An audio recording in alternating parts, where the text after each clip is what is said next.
out to a restaurant or a public place and you've seen a family eating together, or they're sitting at a table and they should be spending time together, but really they're all on their phones. Even the kids are.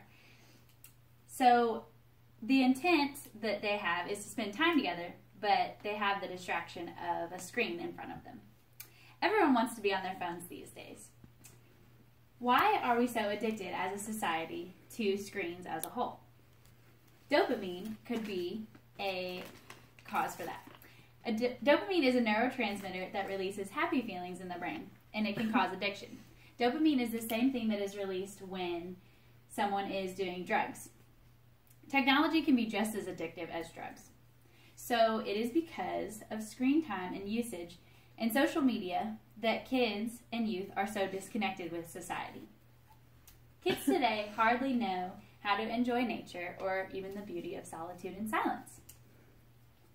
Time magazine says that teens on average spend 6.3 hours a week spending time in front of a screen or playing video games. This statistic has increased since 2011. How many kids miss the beauty of a sunrise or a sunset or even just time with their family just because they're addicted to screens? An interesting story on ABC was covered. A family of 4 with 2 11-year-old twins and a 6-year-old and a 9-year-old was interviewed, and the mom and dad let the kids have an entire weekend of unlimited screen time, so no restrictions or anything.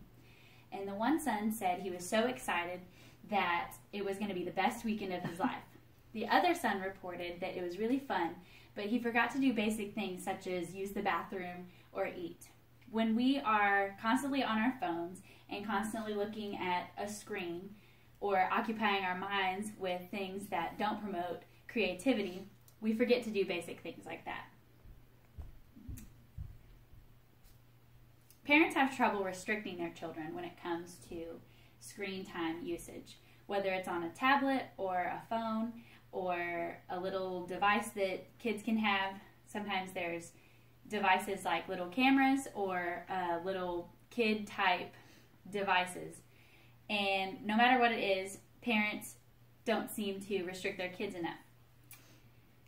And parents themselves cannot restrict themselves on the screen time, and it takes a lot of discipline.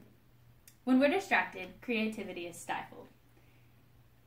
At the root of it, the human soul is searching for something a little bit deeper, so something that gives them meaning and purpose. And when we're distracting ourselves with a thing in front of us, like a phone or a tablet or a computer, we forget how creative we can really be. NBC News reported that cognitive development in a child's life, during that time, it's important for the child to imagine things and create things. Screen time really stifles imagination. For example, kids typically around the ages from 2 to 7 can imagine a story and think up a story just on their own. And they can use household objects to create a story or play house or make believe. But when a kid has a screen in front of them, the screen can do all the imagining for them. So instead of making up a story, they can just watch it on their tablet. The remedy for screen time, or overuse of screen time, is isolation and retreat. Being alone sparks creativity. Other people aren't present when people are alone, so that way they can't influence your thoughts.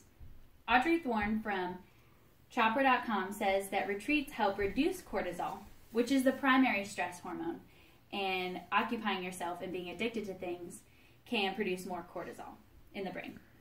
Research says that kids would be less stressed if they retreated from device usage. And this is something that kids can do on their own, and this is also something that parents can promote in the household. So do kids today even really know how to be silent or how to even enjoy the beauty of silence? Adults definitely don't. In fact, adults and parents spend so much time driving trying to get from point A to point B that they forget to actually be in their own thoughts and to think about their own self-worth and their own creativity. And they don't give themselves enough self-care. This can really rub off on kids and spouses. It affects family as a whole. 40% of families eat one meal together per week. This could be a rising statistic. Incorporating downtime into your daily life and your family life and home life is very important. Different ways to incorporate this is minimalism. Minimalist lifestyle is becoming more and more popular in today's society. Minimalism can look like people getting rid of clothes and plates in their cabinets or anything like that because they just are getting tired of having too much stuff. So minimalism can be applied to screen time as well. So minimalist screen time would look like setting a timer for a certain amount of time to spend on your phone or on social media. Since minimalist living is on the rise, people are learning to enjoy more screen time.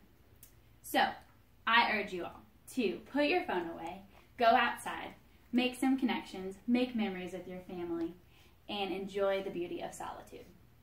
Thank you.